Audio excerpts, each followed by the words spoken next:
To our second Kindergarten Network meeting, teachers brought samples of student talk collected in the classroom in a variety of ways: anecdotal notes and transcripts, video clips, and even a file captured using a cell phone.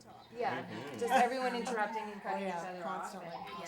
The discussion that resulted from our analysis of these samples uncovered a number of big ideas about classroom talk. I did a retelling exercise with my kids, and I was sharing it with the two of you. And what I found interesting was what you said, George, was that I think the little boy's frame of reference, just so you know, he sequenced the story brilliantly, but he missed the richness of the language, and the story is very rich with descriptive language. He missed most of that altogether. And George said something very interesting, which I think is very true, is that perhaps his frame of reference is so outside of the language in the story that he was unable to incorporate that into what he was retelling to me.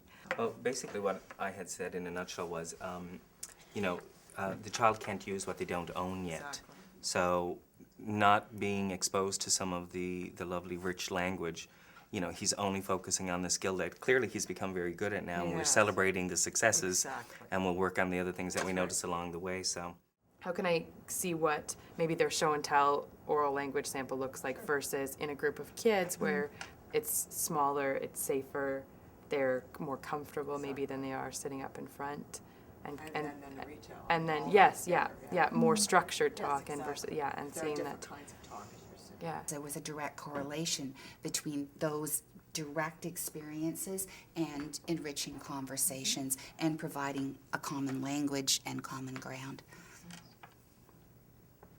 Well, a little conversation, snippets of conversation that I caught. Someone last time inspired me to try using my cell phone somehow to actually capture it, and then I could write it up.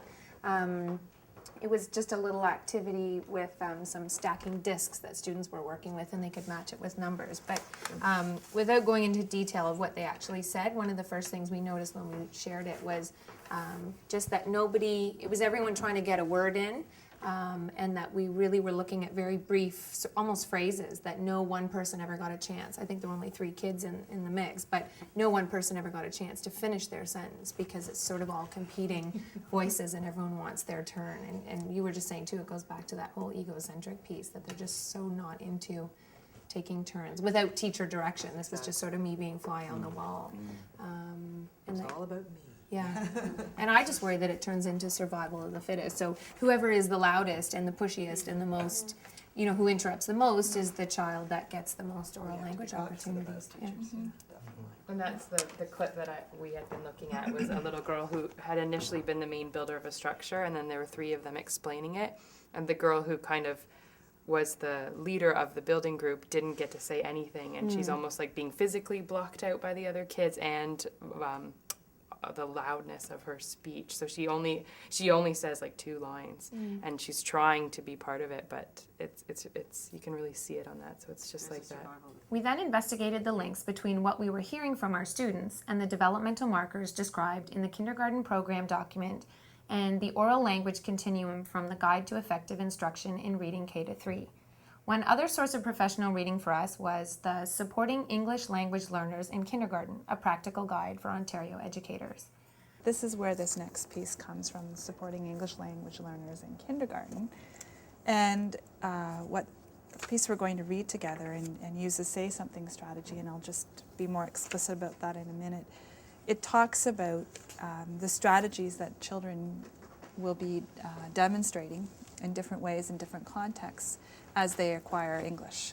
And it has, of course, implications for all children, even native English speakers.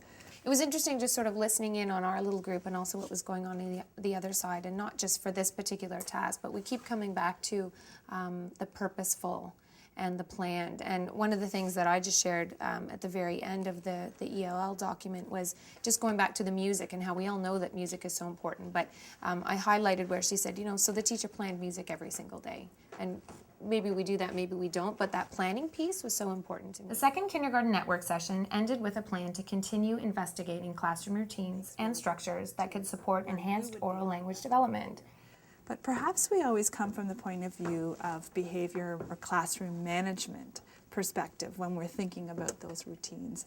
And what would happen if we as a group just added, not added, piled on a layer, but if we expanded our thinking, how does this support oral language development, and what impact would that have on us modeling our routines if we thought about that as well? In the monthly meetings to come, we would continue to study and try out different strategies in our classrooms, as well as collect evidence about how these strategies affected the oral language development of our young students.